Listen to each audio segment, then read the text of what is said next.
여러분 안녕하십니까? 이동호 초대석입니다. 매주 목요일은 유석춘 교수님을 모시고 한국 근현대사의 여러 가지 쟁점들, 대한민국 역사에 대해서 이 얘기를 듣고 있습니다.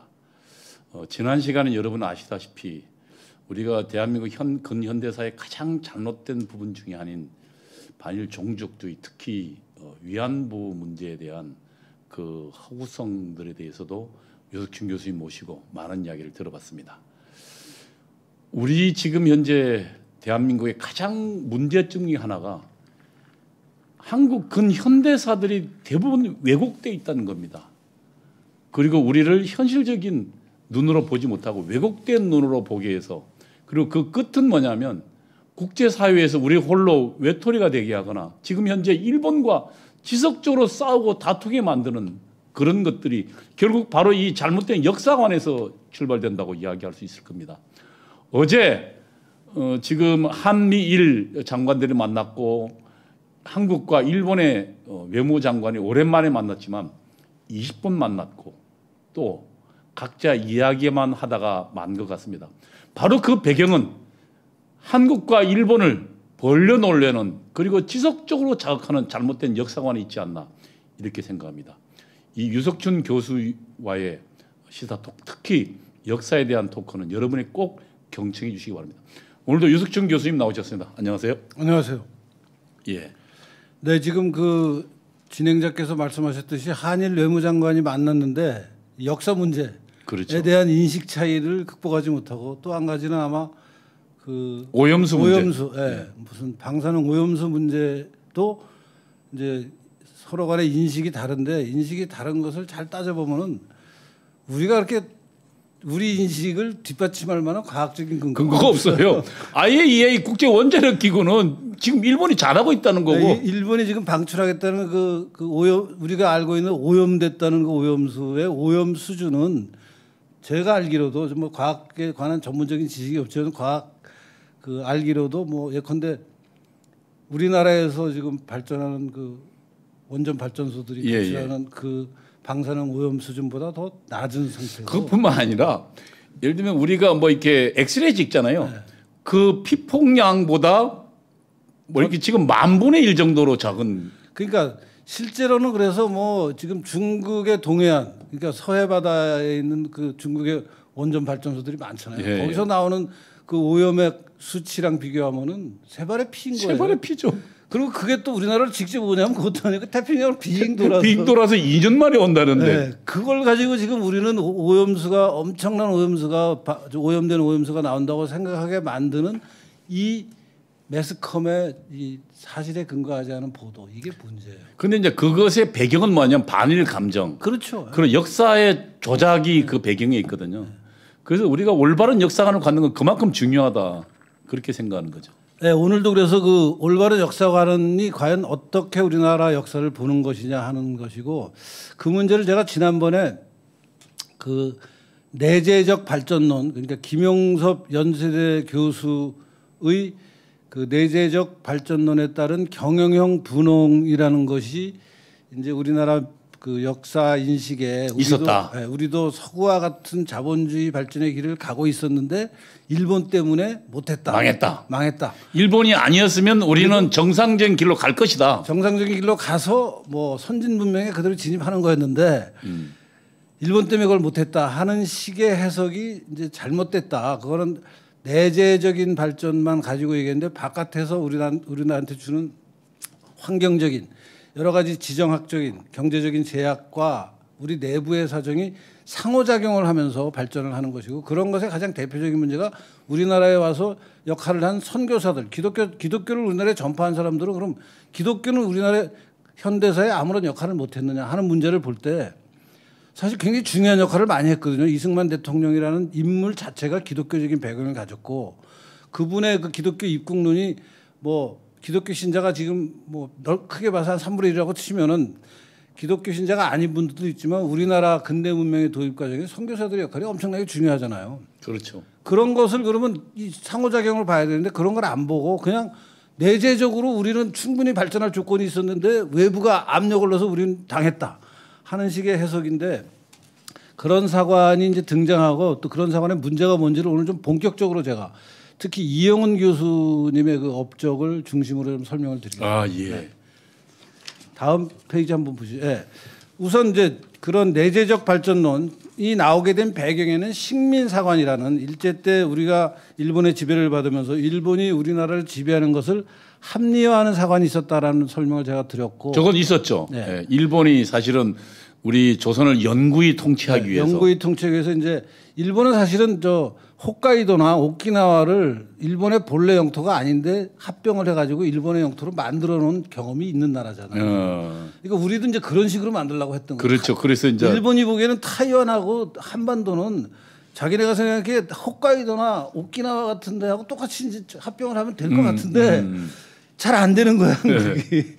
그런 이제 여러 가지 그 상관관계들이 그래서 있는데 합병하기 위해서 저런 근거를 만든 거죠. 네. 예. 그래서 이제 기본적으로 조선 사회는 근대로 나가는 어떤 동력이 전혀 없는 사회였다. 그래서 이제 일본의 근대성이 조선에 들어와서 니네를 근대화시키는 게 우리가 너희를 지배하는 기본 배경이다. 니네는 아주 정체된 스태그넌트한 사회이기 때문에 발전을 못한다. 근데 현실 분석은 맞는데 걔네들의 일정 부분 뭐 예를 들면 대안이 약간 좀 오버한 것 같은데. 그러니까 현실 분석이 그러니까 일본이 앞서 있다라는 것은 맞는데 그러면 우리는 완전히 역량이 없었느냐 하면 역량이 있기도 하죠. 근데 이제 김영섭 교수 같이 그걸 완전히 과대 뻥튀기를 해가지고 일본만 없었으면 우린 다 잘 될 수 있다라는 식으로 해석하는 것은 문제다라는 거죠. 예. 그래서 이제 이 식민사관을 이제 배격하기 위해서 다음 페이지 좀 보여주실래요? 화면에다가. 우리도 PPT 잘 만드셨네요. 우리도 자체적인 예? 역사 발전의 동력이 있었다. 예? 동력은 교수님 PPT 만드는데 굉장히 요새 노력하셨겠네요. 심혈을 기울이고 있습니다. 그래요? 아이고. 그 지난번에 만든 걸 좀 다듬었는데요. 그 조선도 자체적인 역사적 발전의 동력이 있었다. 그래서 그 역사 발전의 동력이 서양 역사에서는 크게 두 가지가 있거든요. 그러니까 유물론적인 사회 경제적 이 토대를 중시하는 막스주의 경제학, 좌파 경제학에서는 이제 그 자본주의로 가는 어떤 씨앗이 있느냐 하는 것을 그 영국에서 나타났던 그 부르주아지, 그러니까 농업에서부터 그 농업의 경영 규모를 확대해서 시장을 위한 생산을 하는 시장, 예. 그래서 시장형으로 가서 나중에 자본가가 됐던 경우. 그러니까 과거의 전통적인 영농 방식에서 뭔가 개선을 경영하는 방법을 개선해서 자기가 경영하는 농지를 계속 늘리는 이제 그런 그 농민층이 대두하면은 그런 농민층 아래에 임노동자가 출현하게 돼서 맞아면 농노제적인 어떤 그 통제에서부터 이제 자본주의적인 변화로 간다라는 게 이제 막스주의적인 시각에서 얘기하는 거. 그게 바로 지금 책에 저 화면에서 왼쪽에 나오는 저 영어 책 자본주의 이행 논쟁이라고 우리나라에 번역된 저 책에 그런 얘기가 나오고요. 또 다른 이제 근대화를 설명하는 서양의 근대화를 설명하는 이론은 이제 막스 베버가 얘기한 개신교 윤리, 기독교 개신교 윤리가 근검절약하는 성실하게 그 구원을 위해서 하느님의 구원을 위해서 성실하게 현세를 살아가는 정직하게 살아가는 그래서 그 정직하게 살면서 열심히 일을 하면은 결국 경제적으로 부를 모으게 된다라는 이제 해석을 하는 그런 그 저게 이제 기독교로 보면 켈빈주의. 그렇죠. 켈빈주의입니다. 그러니까 기독교 켈빈주의가 역사의 동력이었다라고 해석하는 이제 유심론적인 정신적인 세계에서 그런 일이 있는 거, 물질적인 세계에서 아까 얘기한 그런 새로운 농업 방식이 있는 거. 그것을 이제 우리나라에서는 한편에서는 이제 김영섭 교수의 경영형 분홍이라는 게 그 좌파 민족주의 사관이고 우파 민족주의 사관은 신학 사상이 과거에 이제 켈빈 중세 끝날 때 켈빈주의 같은 그 프로테스탄트들 같은 역할을 했다. 이제 그래서 그 두 개의 관점을 굉장히 중요하면서 사실은 저 시각이 60년대에 등장하면서 우리나라의 정신 세계는 저거에 완전히 100% 빠졌다고 해도 과언이 아닙니다. 사실 지금 이렇게 이런 시각의 문제를 얘기하는 저마저도 70년대에는 저거 이외에 다른 생각은 전혀 못하는 대학 생활을 보냈고 아마 우리 이동호 원장님도 마찬가지였습니다. 80년대. 왜 꼭 저를 또 끄집고 들어가십니까? 같이 70년대, 60년대 저런 시각이 등장하고 70년대, 80년대, 90년대까지, 2000년대까지 저게 그냥 완전히 지배를 하는 그런 상황이, 했죠. 그런 상황이 되는 거죠. 그래서 그 대표적인 걸로 제가 설명을 좀 자세히 드렸던 게 그 김영섭 교수의 다음 페이지입니다. 네, 김영섭 교수가 쓰신 조선 후기 농업사 연구 1, 2 이 두 권의 책에서 이제 경영형 분홍이라는 것의 존재를 김영숙 교수가 양안 토지대장을 이제 조사해서 나름 그 토지대장을 해석하고 그 토지대장에 나타난 소유관계를 분석해서 봐라 경영형 분홍이라는 보통 사람들이 농사를 짓는 것보다는 훨씬 더 넓은 땅을 농사 짓는 사람들이 생기고 있었다라는 것을 이제 보여주고 그것을 근거로 해서 한국 사회는 정체된 식민사관이 얘기하는 그런 정체된 사회가 아니었다. 타율적인 지배가 필요 없는 사회였다. 뭐 이런 얘기를 했었죠. 그리고 이제 그 다음 페이지로 가시면은 제가 그런 사관이 80년대 운동권 역사관하고 바로 연결돼서 이제 여러 가지 그 매판 종속적인 자본주의가 기형적으로 발전한 게 우리나라고 그렇기 때문에 우리나라는 정의가 패배하고 기회주의가 득세한 나라라는 역사를 보는 시각이 나와서 집권까지 하게 됐다 하는 얘기를 드렸죠. 그리고 다음 페이지로 가시면요. 네. 그러나 실제 대한민국 역사는 그러면 매판 자본주의고 종속 자본주의라서 기형적인 발전에서 라틴 아메리카가 망한 듯이 망한 나라냐? 아니잖아요. 우리나라는 60년대 70년대 그런 우려가 한편으로 있었지만 실제 있었던 것은 엄청난 경제 발전을 해서 세계 10위권의 경제로 도약하고 방위 산업을 발전시켜서 뭐 무기도 만들고 막 탱크, 비행기, 잠수함 다 만들죠 우리나라가. 저기에 대해서는 교수님 할 얘기가 많으시잖아요. 삼성전자 같은 기업이 등장하죠. 그래서 이제 실제 우리나라는 노동자를 착취하는 그런 구조가 아니고 굉장히 노동자도 중산층으로 만드는 그런 구조였다라는 얘기를 이제 저도 책을 하나 썼고 또 저 내용도 좀 소개해 주시죠. 다른 시간에 하겠습니다. 아, 다른 시간에. 하여튼 우리나라 경제가 발전을 했다라는 것을 뒷받침하는 증거는 차고도 넘치니까 말하자면 운동권적인 역사관, 그다음에 그 식민사관에 대항했던 민족주의 사관에 이제 맞지 않는 부분이 나오지 않느냐 하는 얘기를 제가 그러니까 이영훈 교수 그룹이 결국 그래서 80년대 초에 전향을 하죠. 예, 전향을 하죠. 생각을 바꾸죠. 예, 네. 생각을. 왜냐하면 뭐 자기들의 뭐 역사관에 따르면 대한민국 절대로 경제가 발전하면 안 되고 더 망해야 되는데 오히려 나아지고 있으니까 네. 그걸 설명할 길이 없으니까 이론을 폐기했잖아요. 그러니까 원래 이론이라는 게 사실을 설명하는 게 이론이잖아요. 그러니까요. 사실을 설명을 못하면 이론을 바꿔서 새로운 이론을 개발해서 그게 맞나 안 맞나 또 테스트해보고 이렇게 하면서 학문이 발전하는 근데 거예요. 망한다 했는데 안 망하면 그래서 망할 뻔한 게 97년 아니에요. 예. 97년 외환위기가 오면서 이제 나라가 망할 뻔하니까 사실은 나라 전체는 이제 막 비탄 걱정을 엄청 하는데 이분들은 신난 거죠. 드디어 우리 이론이 맞았다. 드디어 좌파들은 근데 그렇게 봤을 때 이제 우리가 질문할 수 있는 게 몇 가지 있다. 그러면서 제가 질문을 몇 가지 그때 설명을 드렸고 다음 페이지로 가주실래요? 페이지. 예. 그래서 자생적 명화가 그러면 어떻게 10위권의 경제로 성장하는 과정을 좀 설명해 줘야 되는데 그 과정에 대한 설명이 없지 않느냐 하는 그렇지. 기본이 그거예요 지금. 그러니까 예를 들면 그 식민지가 없어졌으니까 네. 일제가 없어졌으면 그 자생적 뭔가 있어야 될 거 아니에요. 그러니까 맹화가 식민지 시기에 짓밟혔으면 그러면 해방 이후에 맹화가 등장했다는 얘기가 이제 자연히 논리적으로 그렇게 나오는데 해방 이후에는 보면은 분단됐죠. 전쟁 거쳤죠. 원조 경제. 이게 무슨 자생적 맹화예요. 그렇지. 그러니까 없어. 60년대 이제 발전하기 그리고 시작해. 외국의 자본 들여다가 했잖아요. 그러니까 원조 경제예요. 네. 그다음에 이제 60년대 경제 박정희가 5.16 하면서 이제 경제가 쭉 올라가잖아요. 그러면 박정희가 자생적 맹화예요? 그러니까. 그러니까 이제 설명이 안 되기 시작하는 거예요. 그리고 박정희 시대에도 계속해서 매판 자본이라고 얘기했거든요. 근데 그 매판 자본이 박정희 시대를 거치면서 전두환 노태우로 연결되면서 나중에는 수출 뭡니까 무역 수지 흑자 뭐 막 천불 소득 뭐 그다음에 막 엄청난 소득의 증가로 연결이 되고 중산층이 성장하고 그러면 양극화가 돼야 되는데 양극화가 안 되고 중산층이 두꺼워지고 이걸 그러니까 어떻게 제가 80년대 학생 운동 때 그러니까 아니, 바로 그 얘기예요. 대한민국은 망해야 되는데 제가 망하고 학생 운동 있는 거지. 끝나고 보니까 너무 행복해요. 오히려 행복하게 잘 살고 있더라고. 그러니까 바로 그 답을 어떻게 할 거냐 답이 안 나온다라는 얘기를 제가 PPT로 몇 가지 질문으로 1, 그다음 페이지 2도 좀 보여주시죠. 예. 그거 좀 원래. 예. 그러니까 씨앗에서부터 성숙한 나무로 자라는 과정이 없어요. 설명이 안 돼.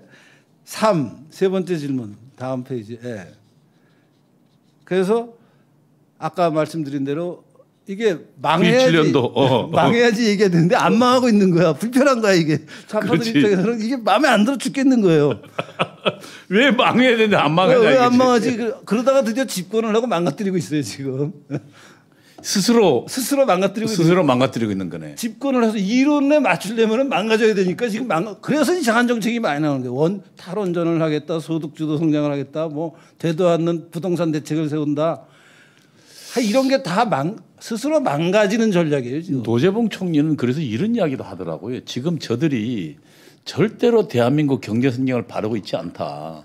바로 이 얘기예요. 그러니까 베네수엘라가 결국 망하니까 그 베네수엘라 경제가 완전히 망해지니까 오히려 한 60% 70%가 국가의 그 예를 들면 주는 돈에 의지하니까 네. 오히려 자신들에게 훨씬 통치에 유리한 전체주의 나라가 됐다. 지금 이재명은 그래서 뭐 대학 안 간 사람한테 1,000만 원씩 주겠다는 그런 해외 유학자 해외 뭐 놀러 가는 돈도 네. 주겠다 그러더라고요. 그러니까 해외 세계 일주할 수 있는 돈 1,000만 원을 국가가 네. 주겠다.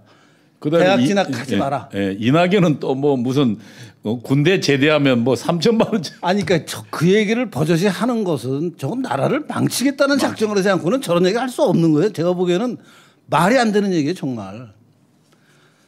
다음 페이지 좀. 그러니까 이제 예를 들면 저들이 저러는 것은 자기 이론이 틀리니까 억지로 나라를 망쳐가지고 그러니까. 자기 이론을 정당화하겠다는 그. 이거 바로 내가 설명드리고 싶어하는 게 그 포인트입니다. 그러니까 도대체 저렇게 말도 안 되는 정책을 피는 이유가 무엇이냐? 계속 나라가 잘 되고 있으니까 드디어 집권을 했으니까 자기들 마음대로 한번 망가뜨리겠다는 거예요, 이제. 망치게. 권력이 없을 때는 권력을 가진 사람들이 나라를 발전시키니까 마음에 안 들었어. 마음에 안 들어. 이론이 계속 딴 얘기가 나왔는데 이제 자기들이 집권을 했으니까 집권한 대로 이제 망가뜨리고 있어요 지금. 그래서 사명이 두 가지. 다음 페이지 좀 보여주시고요. 네. 그래서 뭐 결국은 자신들의 믿음과 신념이 역사에서 구현하고 있음을 보여주기 위해서 마침내는 대한민국을 망가뜨리는 길로 가는 것이 지금 좌파 정권의 사실은 숨어 있는 아젠다. 사명 첫 번째도 좀 다시 한번 잘 설명해 주시죠. 아니, 충분히 설명드렸어요. 아, 그래? 그래서 올바른 역사에서는 다음 페이지로 가주십시오. 그래서 제가 제안한 해석은 이런 겁니다. 그러니까 맹하로부터 10위권의 경제로 가는데 과정을 설명하지 못한다. 그 이유는 역사 발전을 내부적 동력으로만 설명하려고 그러다 보니까 그런 문제가 생겼다. 내부와 외부에서 부과하는 여러 가지 조건이 상호작용을 해서 외부에서 부과하는 조건이 유리한 조건이 있으면 유리한 것을 적극 활용하고 불리한 것은 극복하는 노력을 내부에서 하고 그렇게 내부와 외부가 상호작용하는 것을 우리가 좀 봐야 된다라는 말씀을 드리고 그래서 아까 말씀드린 대로 같이 외부에서 우리에게 어떤 제약과 조건이 있었느냐 하는 것을 아예 보려고 그러지 않는 내재적 발전론 그것이 우파의 실학사상 중심의 그 유심론이건 또 경영형 분홍 중심의 유물론이건 100% 설명할 수 없는 것이다. 상호작용을 봐야 된다라는데 이영훈 교수님이 바로 이런 얘기를 저하고 쓰는 용어는 좀 다르지만 같은 얘기를 하고 계십니다. 그래서 지금부터 이제 오늘의 주제인 이영훈 교수의 역사관은 어떤 것이냐 하는 것을 좀 설명을 드리겠습니다. 다음 페이지 좀 가주실래요? 네, 며칠 전에 이영훈 교수가 저런 그 영상을 내보냈습니다. 한 이틀밖에 안 됐습니다. 동영상을 캡처하신 거예요? 네. 실력 있으신데요. 국사학의 위기라는 게 바로 제가 드리는 이 질문을 이영훈 교수가 하고 있어요. 저 영상에서. 그래서 다음 페이지로 가십시오. 관심 있는 분 한번 찾아서 보세요. 한 25분 정도 되는 분량인데. 동영상 캡처하신 게 아니고? 동영상 전체를 하면 너무 시간이 걸릴 것 같아서 제가 중요한 장면만 찝어냈는데요. 그 이영훈 교수가 국사학의 위기라는 영상에서 말씀하시는 게 최근에 화제를 끌고 있는 책이 있어요. 고종에 관한 책인데 매국노 고종이라는 책을 박종인이라는 조선일보 기자가 냈어요. 글쎄 말입니다. 네. 용기 있게 냈더라고요.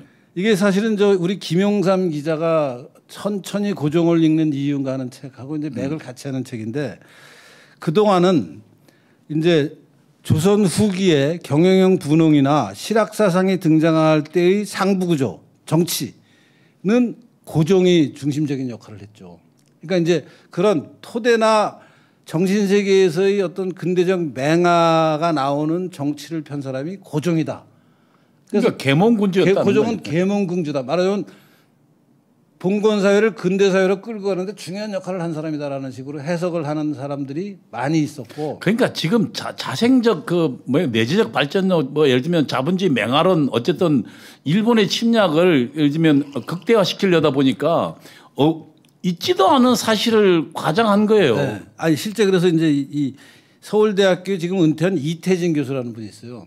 이태진 교수는 이제 고종이 엄청난 계몽 군주다. 그래서 특히 이제 고종 때 있었던 광무 개혁이라는 게 있습니다. 뭐 조선 후에 여러 가지 개혁인데 그 중에 가장 대표적인 게 광무 개혁인데 뭐 광무 개혁에서 이러이러한 게 근대적인 방향으로 역사를 바꾸려고 하는 노력이었다. 그러면서 고종을 굉장히 미화했는데 실제 고종이 그렇게 해서 나라를 발전시킨 거는 하나도 다 실패했다. 그리고 결국 일본한테 식민지로 전락하고 고종은 이제 고종의 당사자는 아니지만 고종의 후손인 고다음 왕들이 일본의 식민지로 편입되면서 일본으로부터 엄청난 은급을 받아서 그렇죠. 엄청난 호화 생활을 하고 맞아 나라 팔아먹고 일본 귀족 전체 예산의 한 3분의 1을 그냥 그 조선 왕조가 받은 것 같던데. 그러니까 그런 식의 말하자면 이 정치를 편 사람들을 우리가 지금 미화하고 그리고 있는데. 이완용대로 그러니까 종묘를 보존하는 일본과 협상하라고 지시한 것도 고종이잖아요. 바로 그렇습니다. 그러니까 고종을 그런 식으로 미화하면서 그런 고종에 말하자면 우리가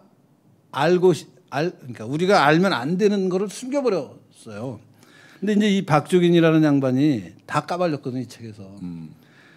근데 이제 이영훈 교수는 이런 식으로 사실에 기반해서 역사를 써야 되는데 이태진이라는 전 서울대 교수는 너무 국뽕이다. 네. 쉽게 얘기하면. 아니 그러니까 제가 고종 보니까 저도 깜짝 놀랐던 게 뭡니까 그러니까 그 화폐를 무작위로 막 제조해 가지고 그래가지고 그냥 그 화폐가 범람하게 해서 인플레가 만연하게 만들고 그 다음에 관직을 전부 팔아먹어 가지고 지방 관찰사 내려가고 있는데 또 새로 임명해서 돈 받고 그런 게 아주 뭐 만연해 가지고 당시 그 선교사들이나 그 당시 사회가 그런 사회였는데 그것을 미화해 버리니까 이제 이런 역사가 그러니까 당시 뭐 사람이 살 수 없는 사회였다는 게 객관적인 서구 문명 사회 그 당시 그 조선 후기 말을 봤던 사람들의 객관적인 기록인데 그래서 국사학이 있는 것을 제대로 보여주지 않고 엉터리로 보여주는 문제가 된다라는 게 이제 국사의 교육이라는 이영훈 교수의 영상인데 가장 무능했던 왕 아닙니까? 고종이라는 게 장기 집권하면서 무능했어요. 그러니까요. 그러니까 당시 세계가 바뀌고 있는데 그걸 아무것도 몰랐던 거 아니에요? 세국 정책 펴고. 예. 세국 정치가 뿐만 아니라 그러니까 영국하고 미국하고 서방이 전부 러시아를 경계하는데 러시아 품에 안기니까 악원 파천하니까. 그러니까 그런 국제 정세의 흐름이나 이런 것을 전혀 파악하지 못하고 그냥 말하자면 자기한테 어떤 나라가 돈을 많이 줄 것이냐, 자기 용돈을 우리나라에 주는 게 아니라 자기 용돈을 누가 많이 줄 것이냐에 따라서 의탁하는 외국이 그러니까요. 바뀌는 거예요. 우리 산업 철도 팔아먹고 그다음에 또 보니까 그러니까 당시 그 내탕금의 거의 절반 이상을 구타하는 데 썼던데. 예? 민비란 건 알리죠. 예. 하여튼 그런 얘기들을 이제 하시면서 이영훈 교수가 이제 가장 대표적으로 김영섭의 내재적 발전론이 문제다라는 얘기를 하고 그다음에 그 김영섭의 내재적 발전론이 바로 제가 얘기했던 그 사회 구성체 논쟁, 민중사의 계보를 잇는 정통 계보가 됐다. 좌파 유물 사관이죠. 네. 임진왜란의 의병, 동학농민전쟁의 동학, 농민, 3.1운동, 4.19 혁명, 5.18 민주화, 촛불혁명 이것이 좌파 민중사관의 우리나라 역사를 해석하는 중심 라인이 됩니다. 그러니까 그게 계급투쟁론입니다. 왜냐하면 바로 그러니까 그렇죠. 그런 동학남부터 시작하는 게 투쟁을 통해 역사가 발전한다는 거거든요. 네. 근데 역사가 투쟁을 통해서 발전했나요? 그 발전은커녕 지금 나라가 망했잖아요. 망해갔잖아요. 그리고 이 연장선상에 있는 게 2016년에 촛불 광란이다. 그렇죠. 그래서 이런 길을 잃은 한국 정치가 지금 전직 대통령 죄도 없는 전직 대통령 감옥에 넣고 이재용 감옥에 넣고 있다 하는 이제 이 얘기를 하시더라고요. 이거 꼭 봐야 되겠네요. 그러니까 이 얘기를 해서 이제 이영훈 교수의 문제 제기하고 제가 던지는 문제 제기하고 사실은 같은 거다. 뭐 쓰는 용어나 방식은 조금 달라도 그리고 이영훈 교수를 잘 모르시는 분들이 좀 있을 것 같아서 제가 다음 페이지에 이영훈 교수가 대중적으로 쓴 책 몇 권을 제가 보여드리고 있습니다. 대한민국 이야기라는 책이 2016년인가 나왔고요. 대한민국 역사 2017년인가. 예. 반일 종족주의, 그다음에 반일 종족주의의 투쟁. 이 중에서 나왔죠. 반일 종족주의는 엄청나게 팔렸죠. 우리나라에서 이런 책을 내서 10만 권 이상 판 책이 반일 종족주의. 저 세 번째 녹색 책이고 일본에서 저걸 번역해서 저게 한 40만 부가 팔렸답니다. 그러니까요. 저분이 원래 경제학자잖아요. 경제학자고 이제 그동안 낸 책은 전부 학술 서적들이라 독자들은 뭐 학부생, 대학원생, 수업 듣는 학생들, 뭐 전문적인 연구자들로 해서 사실은 뭐 1000부, 2000부 팔면 다행인 책들만 계속 이제 출판을 하셨는데 논문 쓰고 이제 대중 서적을 해서 이제 저 대한민국 이야기도 무지 많이 찍었어요. 많이 찍었죠. 대한민국 역사도 그렇고 이제 저런 책들을 많이 내면서 이제 맞으면 본인이 공부한 것을 이제 은퇴하시고 나서부터는 대중에게 전파하는 노력을 하고 있고 이분의 다음 페이지로 가서요. 이분의 실증 사학이 어떤 것인지를 좀 설명을 좀 실증 사학이 뭔지 좀 한번 설명해 주시죠. 실증 사학이란 것은 이제 증거를 가지고 그렇지. 실제 있는 증거를 가지고 역사를 해석하는 겁니다. 네. 그러니까 다른 말로 하면 역사적으로 나타난 실제 현상을 설명을 하는 거고 그 실증 사학을 하려면 우선 우리나라 역사학자들은 이제 한문을 잘 알아요. 과거 자료를 다 뒤져야죠. 과거 자료가 전부 한문이나 마찬가지잖아요. 그러니까 과거 자료를 뒤져서 그 과거 자료 과거에 있었던 일을 기술하는 예컨대 무슨 뭐 우리나라 저 뭡니까 조선 갑자기 조선 후기요? 아니 조선 그 왜 그 통치 기록 있잖아요. 예예예 그 조선왕조실록. 네, 조선왕조실록에서부터 또 각각의 그 우리나라는 이 글 쓰는 사람들이 많은 게 선비들의 문헌집들. 그다음에 자기네 뭐 가게의 그 토지 대장, 자기네 가게의 무슨 분재기 뭐 이런 것들을 이제 그런 것들을 서로 쫙 연결해서 봐야 되거든요. 근데 이제 그 동안은 역사학계의 그 현실이 어떤 사람이 어떤 전공을 한다. 예컨대 뭐 조선 후기 농업사를 한다. 조선 후기 정신사를 한다. 뭐 조선 중기 무슨 뭐 뭘 한다 하면은 그 시대 것만 이렇게 보는 거예요. 아주 그러니까 이 현미경적인 방법으로. 근데 이제 그렇게 보니까 각각의 이게 조선이라는 전체 500년이 흘러가면서 그럼 어떻게 변했느냐 하는 것에서는 잘 해석을 안 되고 그 해석은 막스주의 해석에 의지해서 아까 얘기한 대로 계급주의적인 그러니까 실증 사학이 아니고 그게 이제 이념에 근거한 그렇죠. 사학이었죠.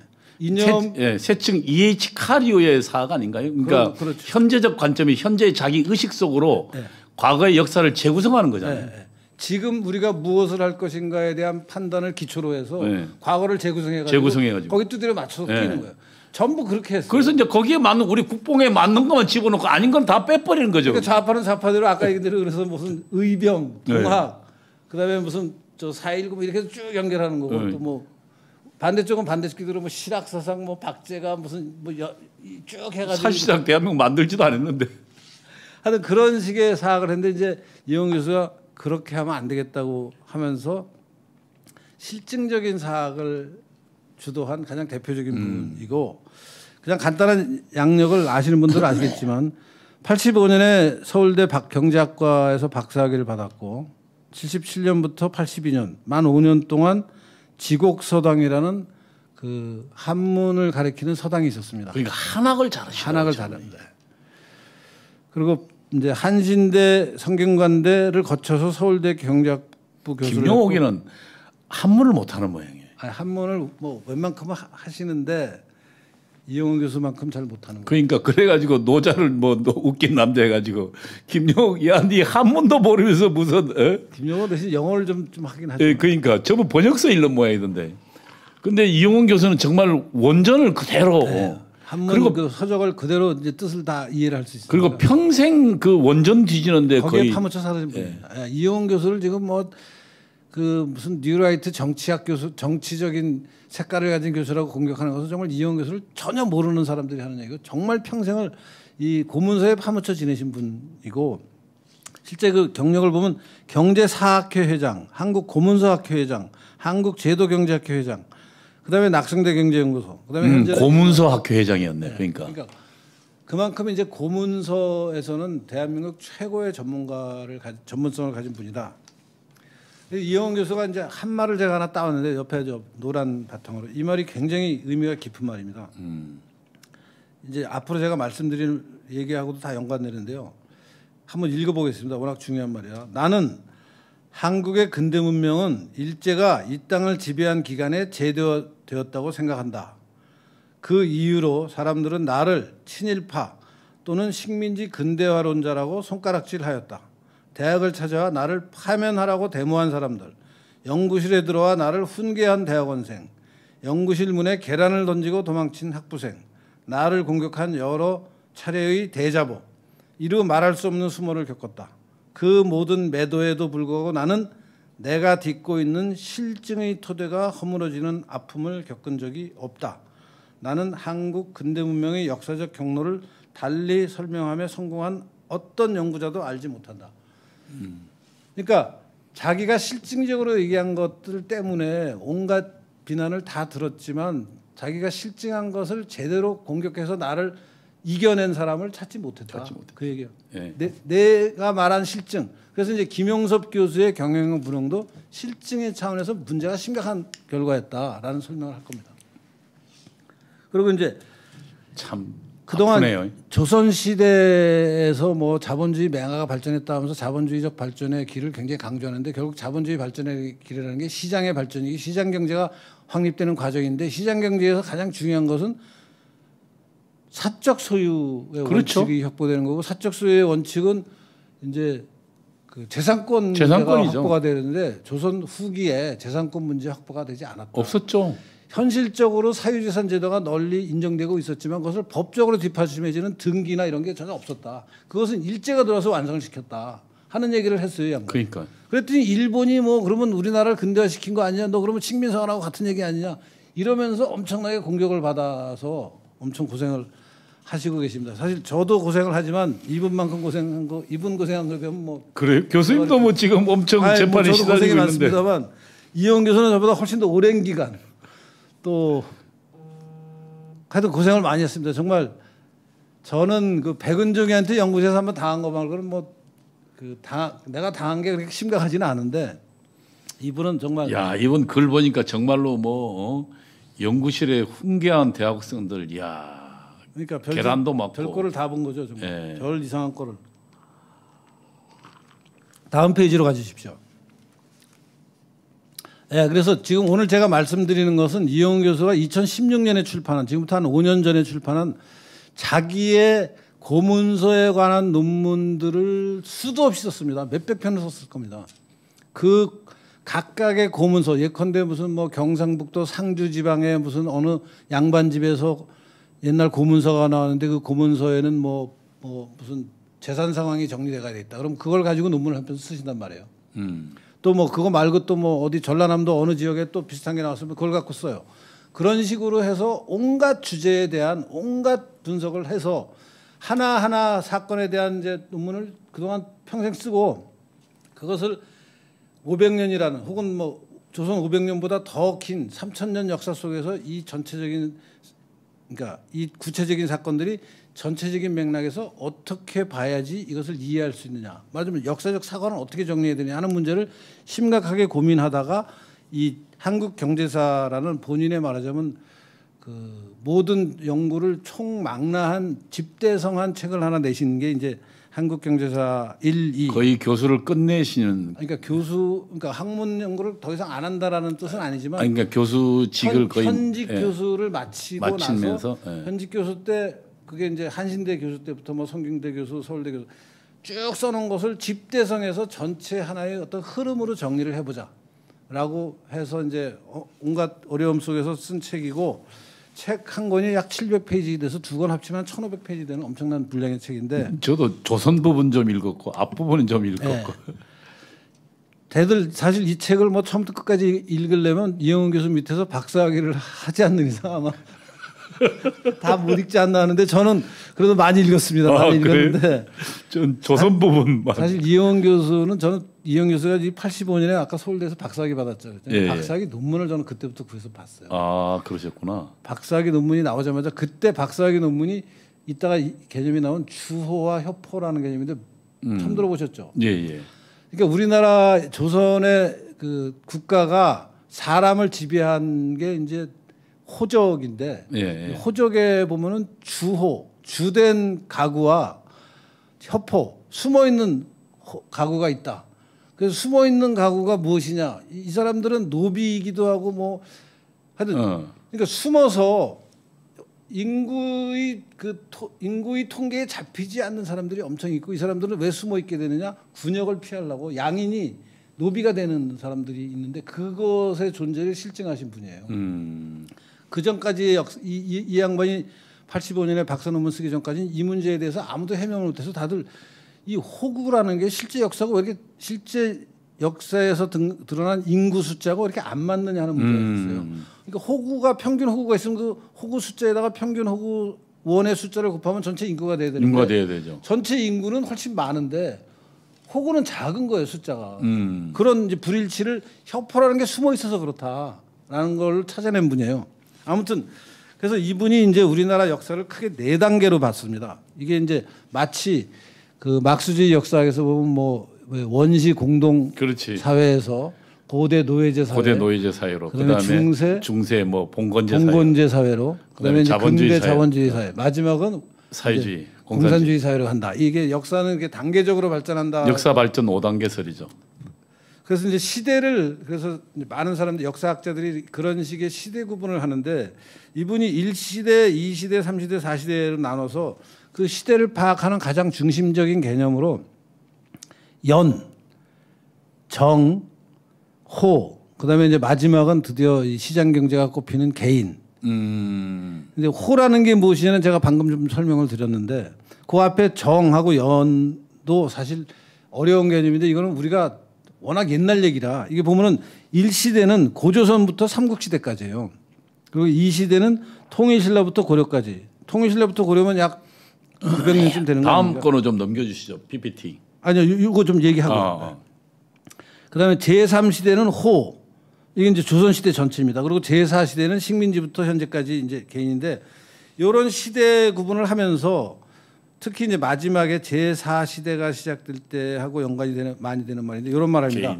한국의 근대화 과정은 이식된 근대가 막 일본의 제국주의가 우리를 침략지로 만들어서 이식시켰죠. 근대를.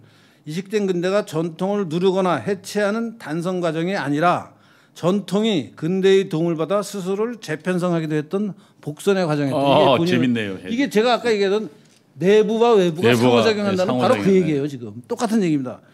그래서 제가 이제 네 발로 이렇게 써놨습니다. 내부와 외부의 상호작용 관점에서 20세기 이후의 한국사를 전체적으로 재조명한 책이 이 책이다라는 말씀을 드리고 그래서 그 다음 페이지로 가주십시오. 예, 여기 이제 좀 그 글자가 작아서 잘 보이실지 모르겠는데 이제 1세대는 아까 얘기한 대로 고조선 키워도 돼요, 저거. 예, 좀 키울 수 있으면 키워 주시면 좋습니다. 저걸 좀 확대 예.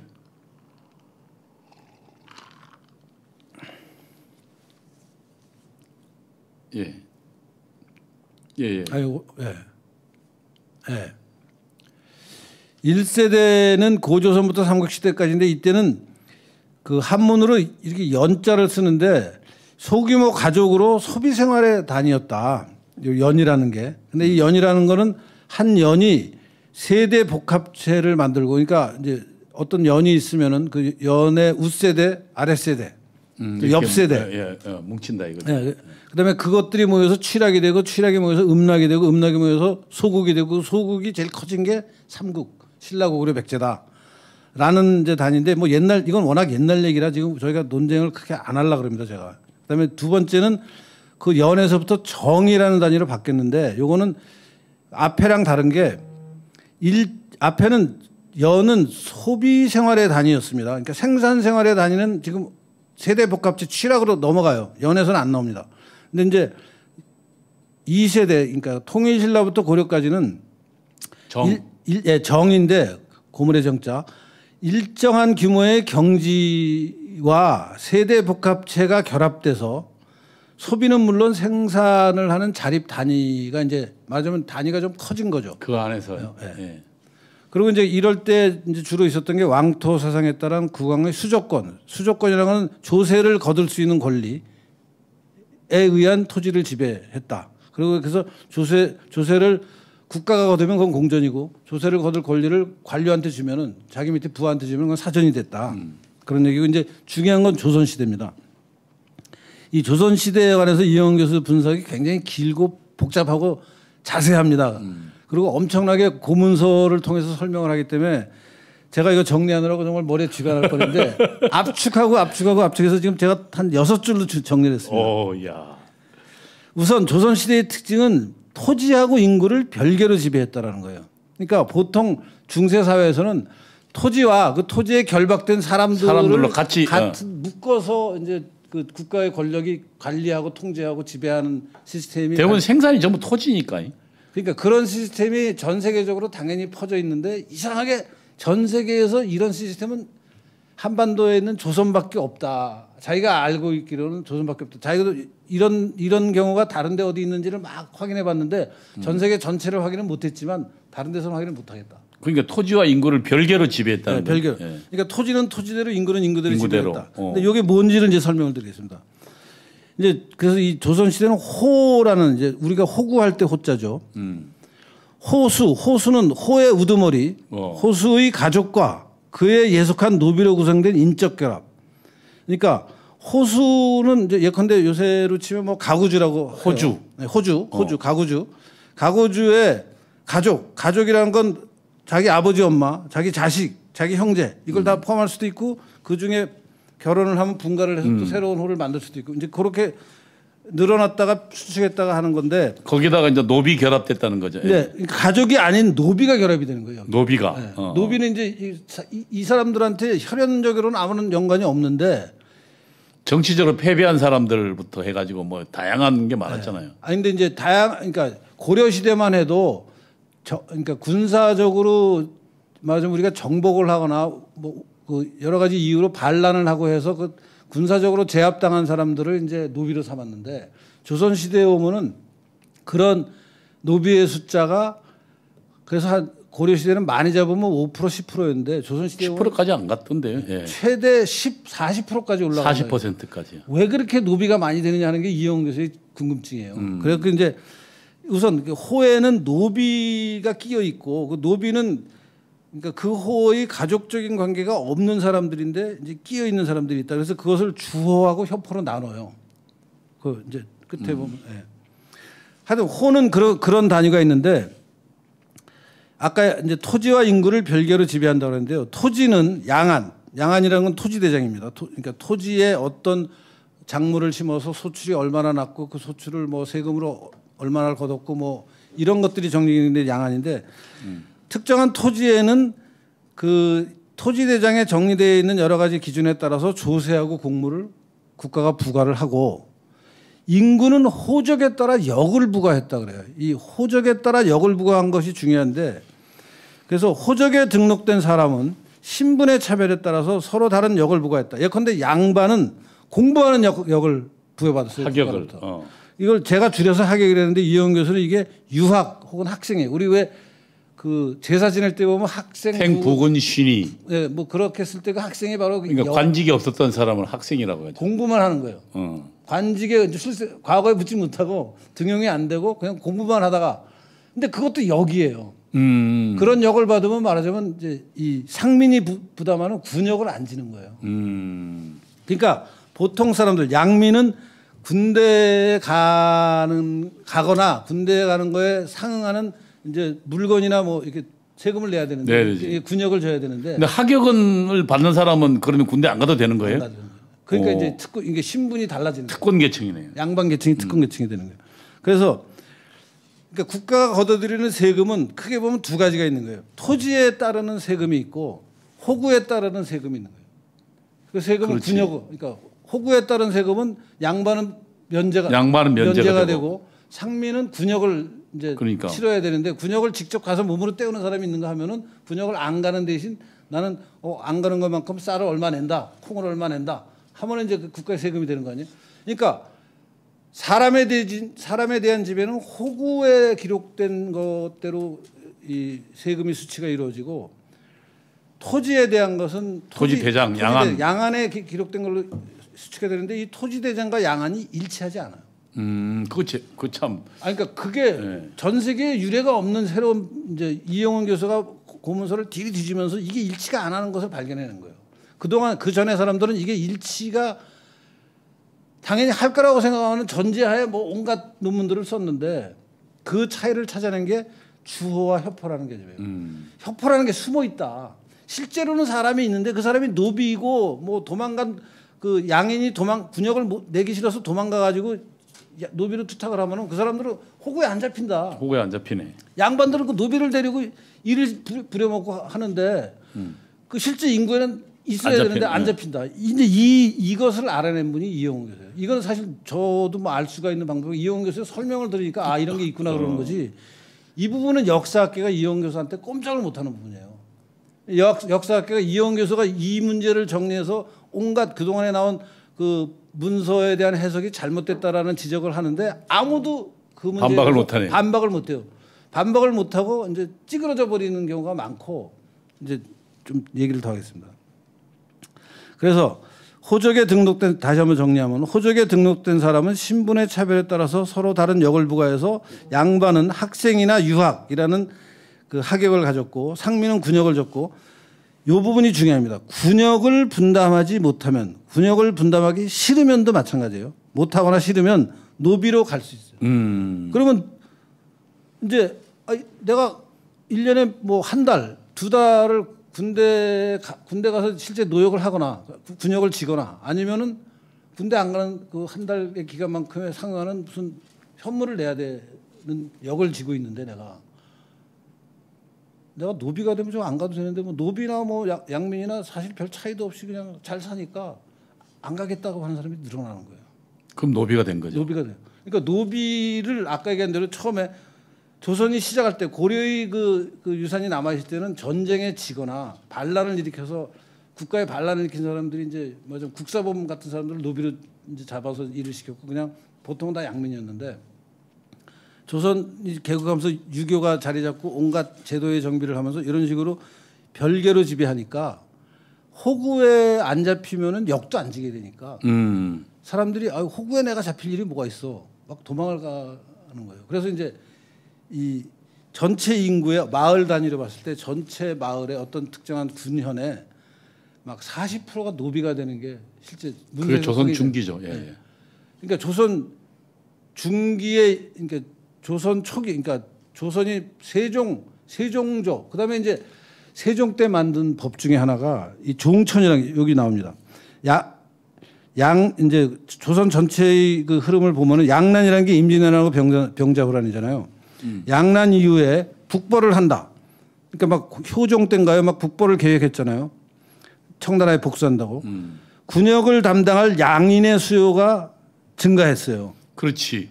그러니까 이제 군대에 가서 군대. 그러니까 군사력이 세져야지 나라가 무슨 어디 북벌을 하거나 할 거예요. 군사에 갈 놈이 없는 거예요. 그러니까 노비가 많으니까. 노비가 많으니까. 그래가지고 노비를 축소하는 정책을 펴는 게 이제 그러니까 노비의 기준이 종천에서 종양으로 바뀌어요. 이게 무슨 말이냐면은 과거에는 세종 때 만든 법이 엄마나 아버지나 노비 둘 중에 하나만 노비면은 전부 노비였죠. 둘 중에 천한 사람이 하나라도 있으면은 그냥 노비가 돼요. 종천. 그러니까 천한 계급이 있으면은 노비가 그냥 신분이 돼서 말하자면 노비의 숫자가 기하급수로. 그러니까 홍길동도 그런 케이스죠. 근데 이제 이 군인을 많이 만들어야 돼서 양인이 많이 필요하니까 이걸 바꿔요. 둘 중 하나가 양인이면 이제 양인이네. 네. 둘 중에 하나가 양인이면 양인으로 바뀌어요. 그래서 어머니가 노비인 경우만 계속 노비로 그 딸이 노비가 되고 그러니까 노비를 재생산하는 제도적 기준이 확 바뀌면서 그러니까 아버지가 원래는 양반이고 어머니가 노비일 경우에는 노비잖아요. 그렇죠. 옛날에는 그랬죠. 근데 이제 종양으로 바뀌면 그게 아닌 거죠. 이제 그러면 양반이 될 수 있는 아버지가 거예요. 양반이면 양반이 될 수 있는 거네요. 양반까지는 해도 양민이 되는 거죠. 어쨌든 양민이 되는 거네요. 예. 그래서 이제 그 사람들을 군대에 보내는 그러니까 국가의 정책이 바뀌는 거죠. 그러니까 두 번의 침략을 당하고 뭔가 이거 나라가 너무 허약하구나. 군인이 좀 늘어나야겠구나 하는 생각을 하면서 그 군인을 늘리는 방법 중에 가장 중요한 게 천민을 줄이고 양민을 늘리는 거예요. 그러니까 전쟁 전까지는 계속 그 노비가 늘어나다가 그렇죠. 전쟁을 겪으면서 이제 노비가 그나마 전쟁에 사람이 있어야 되니까 그래서 이제 줄었다니 그 얘기네. 그래서 이제 노비가 그러니까 노비가 줄어들고 양인이 늘어나니까 호구가 늘어나는 거 아니에요. 협포가 줄어드는 거예요 지금. 주어 협포사에서는 협포가 줄어들고 주어가 계속 늘어나는 거예요. 그러니까 전체적으로 농민의 가구가 늘어나고 농민의 숫자가 늘어나는 거예요. 노비는 줄어들고 그게 이제 그 당시 전체 그 조선 후기의 상황이고 그 상황에서 이제 김용섭 교수가 얘기한 경영형 분홍의 상황을 이영훈 교수가 같은 문서를 정밀히 검토하니까 몇 가지 문제가 발견이 돼요. 그게 이제 좀 이따가 나오는데 그러니까 경영 분홍이 아니라 그래서 사실은 선홍이었다. 선홍이 그러니까 경영형 분홍이라는 것은 농사 짓는 농지를 계속 확대해 나가면서 농사를 짓는 사람들이 늘어난다라는 얘기거든요. 그게 이제 자본주의 맹아가 발전한다는 얘기인데 그런 사람들이 늘어나는 게 아니라 그런 사람들이 얼마 있었는데 그 사람들이 점점 더 농사 짓는 규모가 영세화되더라. 축소가 되더라. 그리고 노비는 노비대로 조그만 또 농지를 갖게 되면서 양민화돼서 말하자면 농민들의 경영 규모가 영세 균등화되더라. 그게 소농 경제다. 페잔트 이코노미다. 이렇게 그러니까 과거에는 조선 후기로 가면 아주 그 광장. 그러니까 경영형 분홍이 없었다는 얘기네. 농장주가 막 농장을 계속 늘리는 서양의 영국의 부르주아 같은 인클로즈 그러니까. 운동으로 막 늘어나잖아요, 농지가. 그런 것이 우리나라에도 있었다고 생각했는데 실제 문서를 자세히 들여다보고 제대로 검토하니까 그렇지 않다. 그런 사람들이 일부 있었던 것마저 줄어들고 있더라. 완전히 반대해서 오히려 그래서 그 이후에 이제 식민 지배가 개인의 어떤 아까 제도화된 어떤 그 재산권 문제를 해결하면서 개인의 등장을 가졌다. 그래서 이렇게 5가지인데, 그러니까 요새 4가지 시기가 있고 그 4가지 시기 중에서 근대랑 연결되는 가장 중요한 시기는 조선 시대인데 조선 시대의 특징을 제가 그래서 요 6줄로 요약을 했는데 요것을 잘 이해하실 수 있으면 됩니다. 그래서 경영형 분홍이 아닌 소농이 확대됐다라는 거고 맹하로는 그러니까 이제 이 이야기를 지속적으로 길게 하는 이유는 사실은 지금 이제 그동안 예를 들면 국뽕 특히 그 신기사 극복한다면서 내재적 발전론 이야기하면서 그러니까 좌파 역사학의 근간이 됐던 그 내용들이 사실상 근거가 없다는 얘기를 하고 있는 거죠. 그렇습니다. 그러니까 경영 분홍은 없었고 실제로 확인해 보니까 소농들은 역으로 경영 분홍이 점차 줄어들고 있었다. 그래서 지금 그 주사파들이나 혹은 좌파들이 이야기하는 그게 일제 침략 없었으면 그냥 잘 갔을 때 일제 침략이 망했다는 게 아니라 말이 안 되는 거다. 말이 안 되는 거다. 말이 안 되는 역사학적으로 실체가 없다. 그렇습니다. 그 이야기를 지금 주장하시는 거죠. 아주 정리를 잘 해주셨습니다. 그래서 제가 맹하론에 대한 비판을 뭐 이렇게 자료 막 도표 이런 걸 다 빼버리고 정리를 했는데 한번 천천히 읽어보겠습니다. 다음 페이지 넘겨주세요. 네. 제가 좀 천천히 읽으면서 설명을 드리겠습니다. 김용섭의 맹하론은 조선 후기에 자기가 경작하는 자작지에 소작지를 추가하여 다른 사람이 소작한 것을 이제 내가 직접 경영하거나 다른 사람 소작을 내 걸로 이제 만드는 거죠. 소작지를 추가하여 경작 규모를 늘려가는 자본가족 분홍이 존재하고 또한 성장하고 있었기 때문에 농촌 사회는 자본가와 그런 사람들 밑에서 일하는 임노동자가 새로이 등장하는 관계로 분해되면서 자본주의의 고전적 발전을 보여주고 있었다고 주장을 했었는데 저게 지금 막스주의 경제학입니다. 아니 막스주의 경제학 유물론적 경제학이에요. 딱 막스주의 경제학이에요. 그러나 이영우는 김용섭의 이 같은 주장이 경험적으로 뒷받침되지 않는다고 비판한다. 왜냐하면 이영훈이 양안과 호적 등 양반가에 보관된 여러 지역의 고문서를 집중적으로 분석한 결과 전혀 다른 흐름을 발견했기 때문이다. 이영훈은 김용섭의 연구가 자료의 성격을 첫 번째, 자료의 성격을 이해하지 못했다. 두 번째, 소유와 경작의 상관관계를 전체적으로 이해하지 못했다. 세 번째, 장기적인 흐름을 관찰하지 못했다. 요게 이제 굉장히 구체적인 얘기들인데요.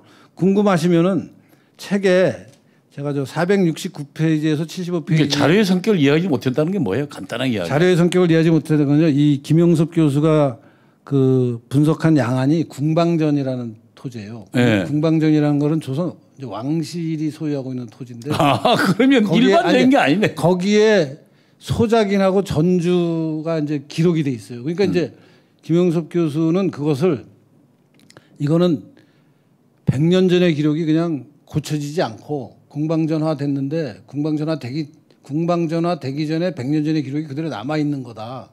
그러니까 맞으면 그 조사했다고 하는 시점의 현실을 반영하지 못하고 조사한 시점보다 100년 이전의 기록을 그냥 그대로 답습하고 있는 거다라는 식으로 했는데 이영훈 교수가 조사를 해서 궁방전에도 전주하고 이 작인이 있을 수 있다라는 걸 다 정리를 해놨어요. 그러니까 이제 성격을 이해하지 못한 거고 소유와 경작의 상관관계를 전체적으로 이해하지 못했다. 그러니까 마을 전체에서 소유를 한 사람들의 분포가 얼마나 되는지를 분석을 제대로 못했고 장기적인 흐름을 관찰하지 못했다는 얘기는 그 같은 사람의 그 토지대장, 같은 토지에 대한 토지대장을 시계열적으로 그렇지. 뭐 예컨대 50년이나 100년이 지난 다음에 또 한 번 분석을 해서 그러면 그 사이에 변화가 어떻게 그 일어나는가 가문들 변화가. 예. 그거를 김영섭은 분석하지 않고 흐름을 얘기했다. 특정한 한 시점만 조사해놓고 흐름을 어떻게 하냐. 그렇지. 잘라놓고 단면만 이용은 잘라놓고. 100년 후 걸 또 조사해 보니까 그 100년 사이에 이렇게 변했다. 근데 그 변화의 기본 방향이 소농이었다는 거죠. 소농이 늘어나고 분홍은 줄어들고. 분홍은 줄어들었다. 그러니까 이제 이용훈 교수의 주장은 그러면 완전히 뭐 지금 김영섭 주장이 근거가 김영섭은 없어지고. 완전히 주장을 잘못한 건데 네. 그것을 신과 같이 모시고 있다. 숨어있는 신이다라고 표현하거든요. 그래서 결론은 이용훈의 분석은 오히려 조선 후기 즉 17세기, 18세기, 19세기에 걸쳐 대규모 농지를 경작하는 분홍층은 오히려 쇠퇴하는 대신 상하 전 계층에 걸쳐 농가의 경제 규모는 평균적으로 영세해지고 있었음이 확인된다고 실증적으로 다 확인을 했고 이 말은 농민의 영세 균등화가 특징적으로 관철되며 이는 소농 경제, 페전트 이코노미가 발전하고 있음을 의미하는데 그러니까 조선 후기의 상황을 잘못 보면서 일제를 욕하는 일본 때문에 맹아가 없어졌다 그러는데 있지도 않은 맹아가 무슨 일본 때문에 없어졌다는 게 말이 되느냐 이런 이제 얘기가 이렇게 연결이 되는 거예요. 그러니까 조선 후기가 사실상 그러니까 거의 정체되면서 오히려 퇴보하고 있어서 아비규환 사이로 가고 있었다는 얘기를 하고 있는 거죠. 네.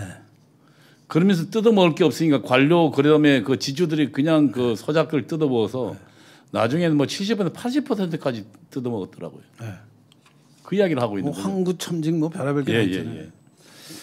다음 페이지로 가시죠. 그래서 김영섭 맹아론에 대한 비판을 좀 자세히 이해를 하셔야 되고 그다음에 이제 그 영세 균등화 소농 경제가 등장함에 따라서 한중일이 이런 흐름에서 같았다.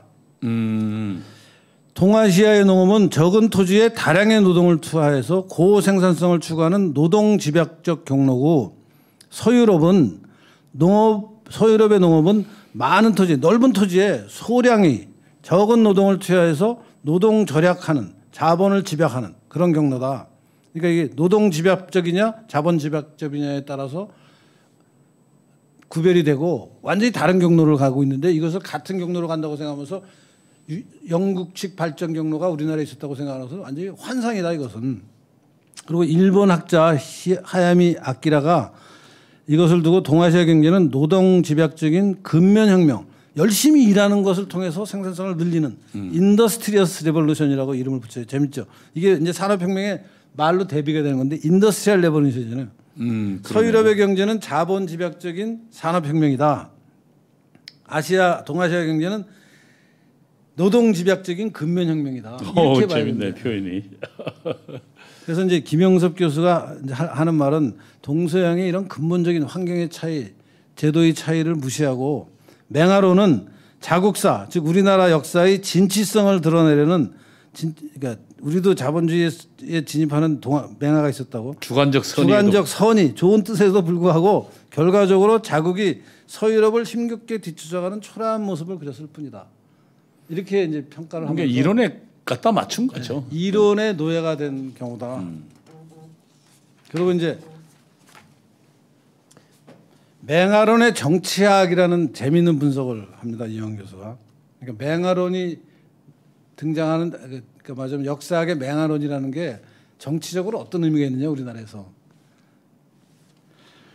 그래서 이제 밑으로부터 근대화는 아까 말씀드린 대로 맹아론을 주장하는 사람들은 갑오 농민 전쟁이 갑오 농악 혁명이 그래서 지금 문재인 정부 들어서 이거를 다시 재조명하겠다는 거 아닙니까? 그렇지 피해자도 뭐 색출해서 참 보상하겠다고 미친. 밑으로부터의 근대화는 갑오 농민 전쟁이 일본의 개입으로 실패했고 이제 이게 맹아론에서 얘기하는 게 위로부터 근대화는 고종의 개혁인데 광무 개혁이죠. 역시 일본의 개입으로 실패했다. 일본 때문에 다 망했다라는 게 이제 맹아론의 정책이다 이거. 근데 동학란도 얘기 들어보니까 아니 저쪽이 일본은 기관총으로 무장하고 있는데 수만 명이 부적 하나 가지고 그리고 뭐 호미 들고 왔다는 거 아니에요. 그러니까 부적 하나 들고 그냥 그 기관총에 뛰어들도록 했으니 수만 명이 몰살한 그 전쟁을 두고 1948년 성립한 대한민국은 조선 봉건 체제의 지배 계급과 일제 시대에 성장한 예속 자본가들이 기득권을 지키기 위해서 민족 분단을 무릅쓰면서 세운 반민족적이고 반봉건적인 국가체제다. 이게 좌파들의 맹활론의 역사학이죠. 예, 이건 제가 배웠던 역사관이네. 분단 이후의 현대사 또한 예속자본주의를 청산하고 민족 통일을 성취하기 위한 혁명적 민중의 투쟁사다. 대한민국은 통일과 함께 해체되어야 할 위선의 체제이다. 이게 지금 노무현 얘기잖아요. 노무현 문재인이 이래서 신영복을 존경한다 그러고 그러니까. 이래서 정의가 패배하고 기회주의가 득세한 나라는 말이 이래서 나오는 거예요. 이래서 나온 거죠. 그래서 87년 이후에 민주화 운동 이후에 운동권이 정치적 진출과 함께 이러한 시각은 점차 지배적인 사관으로 자리를 잡았고 지식인들도 대부분 이런 사관에 우호적인 생각을 하고 이들이 정교조 같은 걸 만들어서 공교육 12년 동안 초등학교부터 시작해서 중학교, 고등학교까지 대학교, 매스컴에서 이런 역사의식을 보급해서 이런 역사의식이 팽배하게 된 거죠. 그러니까 지금 저희가 이 어려운 얘기를 계속하는 이유는 뭐냐면 이것이 지금 현실 정치를 지배하고 있기 때문이죠. 그렇습니다. 예.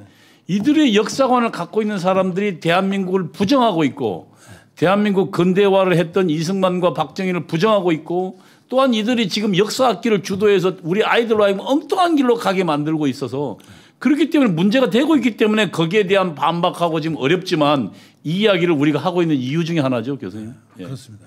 그러니까 제가 앞에서 던진 문제하고 지금 이용훈 교수 얘기하는 거하고 정확하게 겹치잖아요. 예. 그다음에 역사학의 과제 다음 페이지로 가겠습니다. 지금 우리나라 이 경제사 역사학은 시장 경제가 어떻게 등장해서 어떻게 발전했는지 설명해야 되는데 그 발전이 지금 좌파 경제학에는 없어요. 없죠. 시장 경제 체제 속의 인간은 신체이자야 재산권의 주체 자유인이에요. 언제부터 자유인이냐? 사유재산 제도는 언제 포괄적으로 성립하였나? 이 질문에 답이 나와야 돼요. 1948년도예요. 명확하게 이야기하면. 예? 물론 사유재산 제도는 자유재산권은 일제 때. 일제 때. 그다음에 정치적 자유는 해방과 해방. 독립과 사실은 함께. 그래서 일제의 긍정적 역할이 있는 거예요. 그렇죠. 예. 일제가 물론 일본이 우리를 정치적으로는 탄압했지만 경제적으로는 그렇게 차별하지 않았습니다. 그러니까 이제 제도를 저게 이식한 거예요. 정주형 식민지였더라고요. 그래, 맞습니다. 정주형 식민지라서 일본은 우리를 유럽의 저 식민지 지배 같이 그냥 잠시 약탈형이 아니라 약탈한 여기 와서 살라 그랬어요. 아까 말씀드린 홋카이도나 오키나와 같이 만들려고 자기가 했어요. 살고 있으니까 우리도 조선도 자기들이 아예 여기서 평생 살려고 하니까 체제를 바꿔야 될 거 아니에요. 그러다 보니까 그러니까 일본식의 체제로 나름대로 그 재산권을 보호하는 식으로 간 거 아니에요. 민법도 확립된 거. 그게 이제 사실은 우리에게는 나름대로 이제는 과거에 그런 체제가 없던 것들이 나름대로 확립되는 재산권이 확립되는 계기가 된 거죠. 조선이 완성하지 못했던 사유재산 제도가 어느 정도 발전하고 있었지만 사유재산 제도를 법적으로 사적 소유를 법적으로 제도화하는. 맞아 토지를 등기해서 등기된 서류를 갖고 있으면 아무도 그 재산권을 침해하지 못하는 그렇지.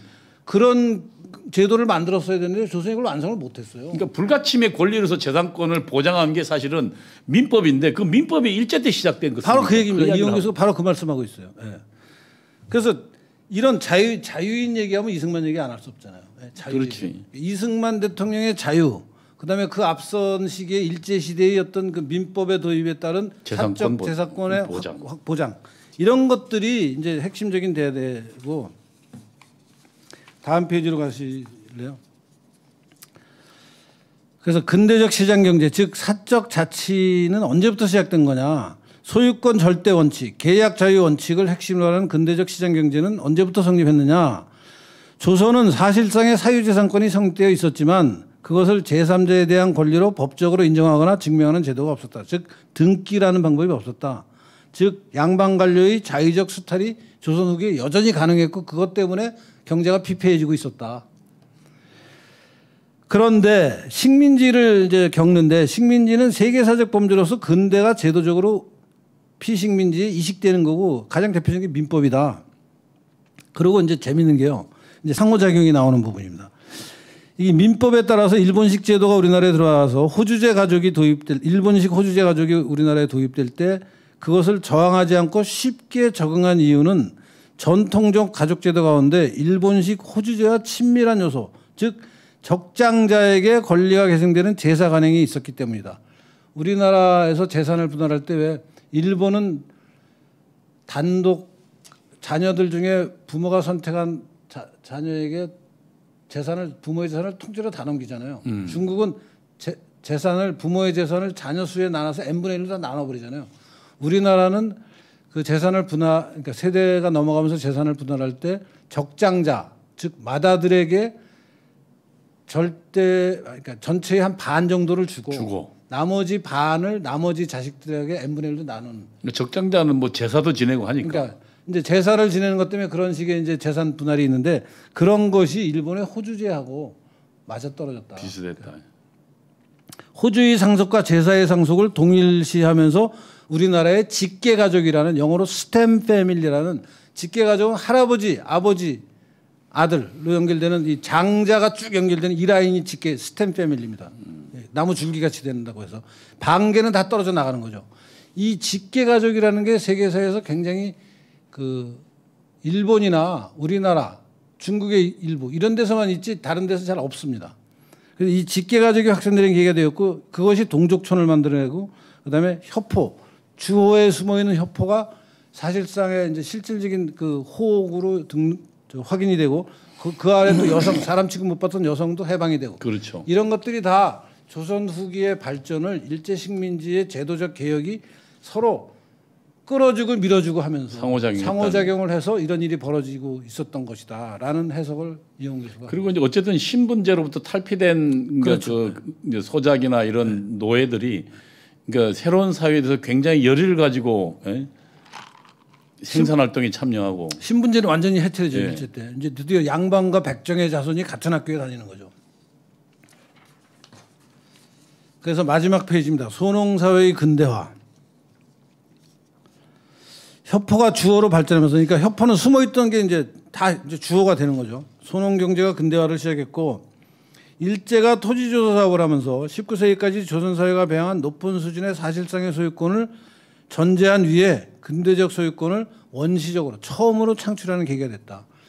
토지조사 사업이라는 게 일제가 토지조사 사업이라는 게 우리나라 농민의 토지를 수탈해 가려고 한 게 아니고 이런 근대적인 소유권 제도를 정착시키기 위해서 기초조사를 한 것이다.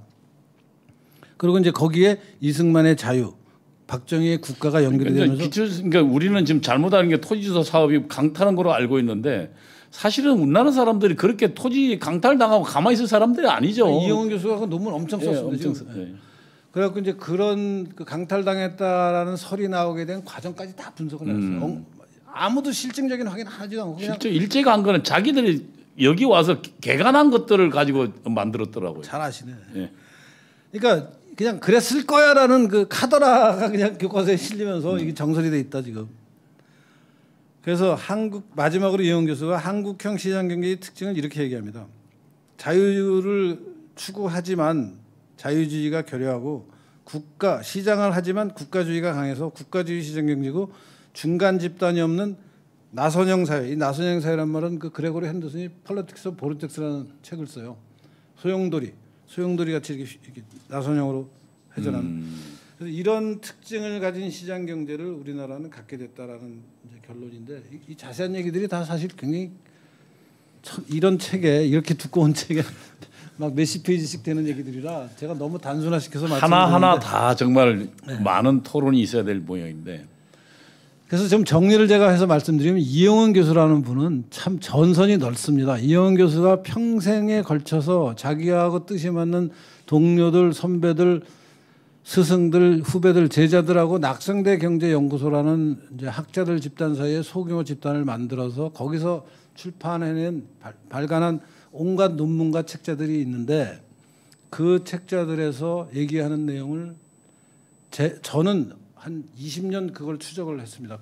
옛날부터 이 문제에 좀 관심이 있어서 이영훈 교수가 워낙 새로운 얘기를 많이 하셔서 계속 팔로우업을 했는데 그 팔로우업을 하면서 보니까 이영훈 교수는 보세요. 아까 얘기했더니 이태진이라는 서울대 국사학과 교수하고 원수가 돼 있어요 지금. 왜냐하면 고종을 너무나 미워하는 게 그렇지. 사실이 안 맞는다고 공격했죠.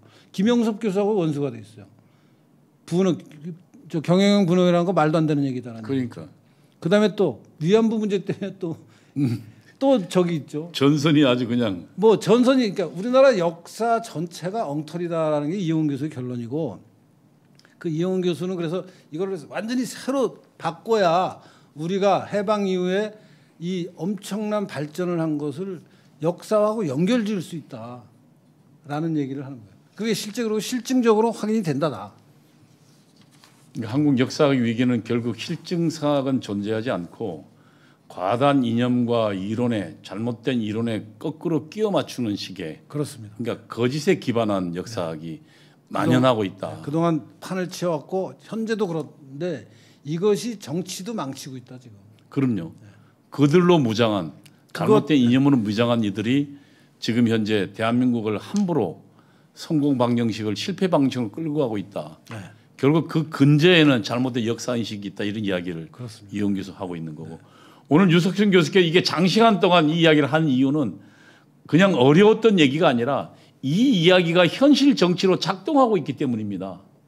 그래서 관심 있는 부분들은 우리 유석춘 교수님의 그 채널을 통해서도 좀 공부하시고요. 또 이용훈 교수의 채널을 통해서도 꼭 좀 이야기를 공부하죠. 왜냐하면 이것이 지금 저들이 사실은 실증적인 문제에서는 좌파들의 역사학이나 그들의 지금 논리는 거의 다 깨졌잖아요. 네. 그러니까 이용 교수가 요 관련된 논문을 역사학 관련 전문 학술지에 발표할 때마다 어떤 때는 논쟁이 벌어졌었고 어떤 때는 묵묵부답이 논쟁이 벌어지다가 결국 이용 교수 쪽이 승기를 잡으니까 그 다음부터는 묵묵부답. 아예 이제 무시하는 거예요. 질 것 같으니까 논쟁에 참여하지 않고 가장 대표적인 분이 김영석 교수. 김영석 교수 지금 묵묵부답입니다. 그러니까 사실상 지금 현재 역사학의 실증적인 부분에서는 사실은 우리 그러니까 그러니까 지금 정통사학 그리고 새로운 이제 신정통주의 이 사학이 사실 이겼거든요. 근데 지금 저들이 이제 그 과거의 잘못된 역사학을 가지고 현실 권력을 갖고 있기 때문에 문제가 되고 있는 거거든요. 그래서 저희들은 좀 우리 젊은이들도 좀 훌륭한 젊은이들 키워내서 이런 올바른 역사관을 무장할 수 있도록 하고 뿐만 아니라 정치 권력을 바꾸는데 저들의 근거가 이런 잘못된 역사관이니까 저들의 근거를 부수는 일도 우리가 관심을 가져야겠다 이렇게 이야기할 수 있겠습니다. 그렇습니다. 저희가 유석춘 교수님이랑 매주 목요일 날 지금 한국 근현대사에 대한 얘기를 하고 있는 것은 잘못된 역사관이 지금 현재 이들의 좌파들의 근거이기 때문입니다. 그리고 그 역사관을 가지고 그들은 지금 자신의 정통성, 정당성을 찾고 있기 때문입니다. 그 정당성을 무너뜨려야 우리가 역사투쟁이 이겨야 비로소 정치투쟁에서 승리할 수 있다. 이런 문제의식 때문에 이 이야기를 계속하고 있는 겁니다. 다음 시간에도 또 부탁드리겠습니다. 네, 감사합니다. 예.